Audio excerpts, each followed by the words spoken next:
Antes de entender el presente, hay que mirar al origen.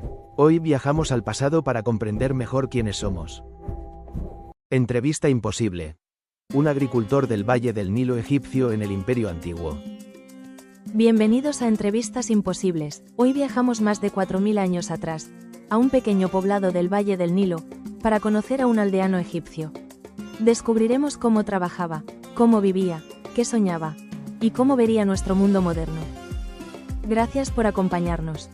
Para empezar, cuéntanos cómo era un día normal en tu vida. ¿A qué hora os levantabais y por qué?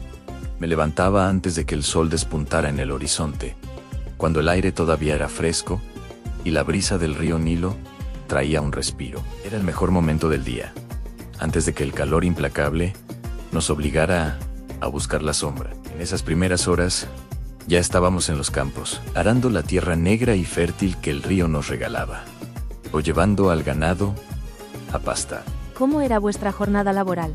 La vida dependía de aprovechar cada instante de frescor. Cuando llegaba la inundación, la crecida del Nilo, nuestra rutina cambiaba por completo. El agua cubría las tierras, y nuestra labor se centraba en proteger la cosecha almacenada y preparar los botes. Esos botes eran nuestras piernas durante meses. Nos permitían transportar el grano de un lugar a otro y mantener el comercio entre aldeas. Trabajábamos sin descanso, desde que el sol salía hasta que se ocultaba tras las dunas. Plantábamos, regábamos los canales con el shaduf, segábamos el trigo y la cebada, y transportábamos los granos en sacos pesados sobre nuestros hombros. Los niños también tenían su parte. Aprendían desde pequeños a ayudar en tareas más sencillas, como espantar a los pájaros de los sembrados o recoger juncos en la orilla. Los momentos de descanso eran breves pero valiosos. Nos sentábamos juntos, bajo la sombra de una palmera o de una construcción de adobe. Compartíamos un poco de agua, alguna historia del día o una canción que nos animara a seguir. En esos ratos, planeábamos el trabajo del día siguiente, discutiendo qué campo necesitaba más agua o qué animal parecía enfermo. La colaboración era la clave. Recuerdo una vez que la crecida llegó antes de lo esperado. El agua subió con una fuerza inusual y amenazó con arruinar una parte importante de nuestra cosecha de trigo, que aún no habíamos terminado de recoger. Fue un momento de pánico, pero nadie se quedó quieto. Hombres, mujeres y niños, todos nos lanzamos a la carrera. Improvisamos diques con barro y juncos, y usamos los botes para llegar a las zonas más inundadas, remando con todas nuestras fuerzas para salvar cada espiga que podíamos. Al final del día estábamos agotados y empapados, pero habíamos logrado rescatar gran parte del grano. Esa noche, aunque cansados, celebramos juntos, porque sabíamos que habíamos salvado nuestro sustento, gracias al esfuerzo de todos. ¿Qué comíais normalmente? Nuestra comida era sencilla, pero nos daba la fuerza necesaria. El pan, hecho de cebada o trigo, era la base de cada comida. Lo acompañábamos con lo que la tierra y el río nos daban en lentejas, garbanzos, cebollas, ajos y, por supuesto, pescado fresco del Nilo. La carne era un lujo reservado para los festivales o celebraciones especiales. Para beber, teníamos una cerveza ligera, que no solo calmaba la sed, sino que también nos alimentaba. La cerveza no es como la que podáis imaginar, es espesa, casi como una sopa, y nos da fuerza. Había años difíciles, años de sequía, cuando la crecida del Nilo era débil y la tierra no daba lo suficiente, o años en que las plagas de langostas devoraban los campos. En esos tiempos, la supervivencia dependía aún más de la comunidad. Nos conformábamos con lo poco que teníamos y compartíamos lo que podíamos. Si una familia se quedaba sin grano, los vecinos le daban una parte de su reserva. Sabíamos que la próxima vez podríamos ser nosotros quienes necesitáramos ayuda. ¿Qué pasaba cuando enfermabais? Cuando la enfermedad llegaba a nuestra casa, recurríamos a los remedios que conocíamos. Usábamos hierbas y ungüentos preparados por las mujeres de la aldea, o consultábamos al curandero, que conocía los secretos de las plantas y los antiguos rituales. Si la enfermedad era grave, y los remedios no funcionaban. Nuestra única esperanza era pedir protección a los dioses. Rezábamos en los pequeños altares de nuestras casas, o íbamos al templo local a dejar una ofrenda. Algunos morían, era parte de la vida. Otros, contra todo pronóstico, sobrevivían. Nunca sabíamos si era gracias a los remedios, a las plegarias, o simplemente a la fortaleza de su propio cuerpo. ¿Cómo era vuestra vida familiar? Vivíamos en familias grandes, con hijos, padres y abuelos bajo el mismo techo. Cada miembro tenía sus tareas y su lugar. Los abuelos cuidaban de los más pequeños y transmitían las historias y tradiciones de nuestros ancestros. Por las noches, nos reuníamos alrededor del fuego y sus voces nos transportaban a otros tiempos, contándonos leyendas de dioses y faraones. Cantábamos canciones que hablaban de la siembra, de la cosecha y del amor.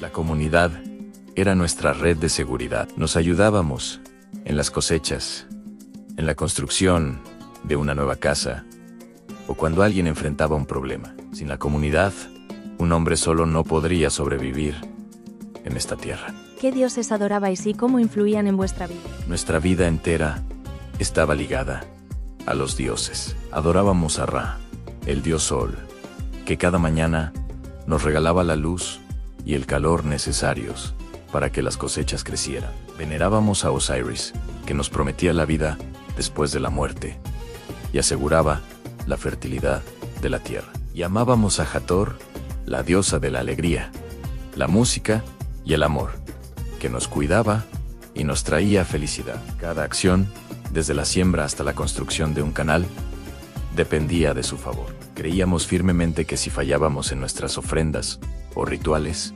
los dioses podrían castigarnos con una mala cosecha, una inundación desastrosa o una enfermedad. ¿Participabais en rituales? Tengo un recuerdo muy vivo de un festival en honor a Hopi, el dios del Nilo. Toda la aldea se reunió en el templo local. Cada familia trajo lo que pudo: pan, cerveza, frutas, flores. Depositamos nuestras ofrendas en el altar, mientras los sacerdotes recitaban himnos y cantaban los nombres sagrados de los dioses. Había un sentimiento de unidad y esperanza en el aire. Ese año, la crecida fue perfecta.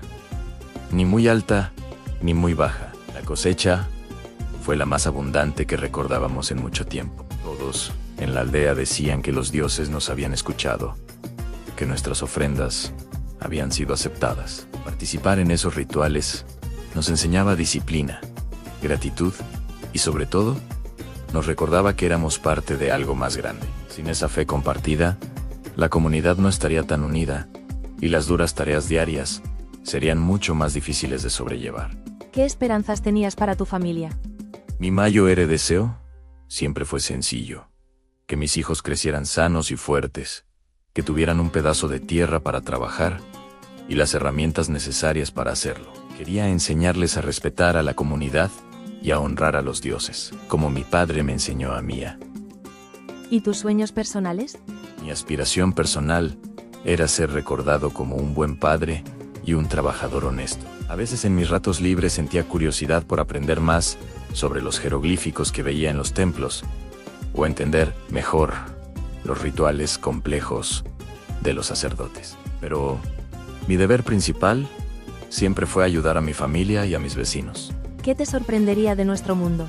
Si pudiera ver vuestro mundo, creo que me sorprendería profundamente. Vuestras ciudades deben ser inmensas, llenas de gente, de ruido y de cosas que ni siquiera puedo imaginar. Vería máquinas que hacen en un instante el trabajo que a nosotros nos lleva días de esfuerzo con nuestras manos, nuestros animales y nuestros botes. Pero también me preocuparía algo. A pesar de estar rodeados de tanta gente, me da la impresión de que muchos se sienten solos. La falta de paz y de conexión verdadera me inquietaría. ¿Qué piensas de los ataques a ansiedad, depresión y estrés moderno? En nuestra comunidad, cuando alguien se sentía triste o abrumado, no pasaba desapercibido. La familia y los vecinos lo notaban enseguida. Nos sentábamos a su lado, hablábamos más con él, le llevábamos comida o simplemente lo acompañábamos en silencio. Nuestra fe también nos recordaba que, aunque los tiempos fueran duros, no caminábamos solos. Los dioses y la comunidad estaban con nosotros. ¿Y qué opinas de la soledad, la felicidad y relaciones humanas? Si pudiera daros un consejo, a vosotros, gente del futuro, sería a no busquéis una vida perfecta, porque no existe. Buscad una vida compartida.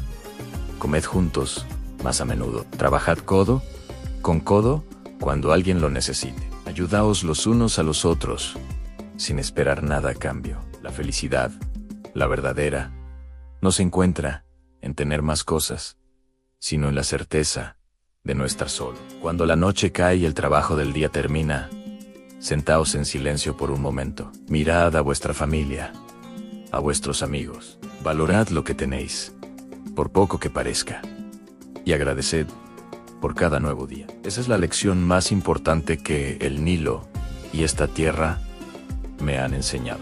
Como hemos visto, aunque pasen milenios, los valores esenciales no cambian. Familia, trabajo, comunidad y gratitud. Aprended del pasado. Valorad lo que tenéis. Trabajad juntos y agradeced cada día. La vida es un regalo que debemos cuidar. En comunidad y con respeto por todo lo que nos rodea. Gracias por llegar hasta aquí. Si este vídeo te ha aportado claridad o valor, encontrarás mucho más en el canal. Atracción práctica 360. Nos vemos en el próximo vídeo.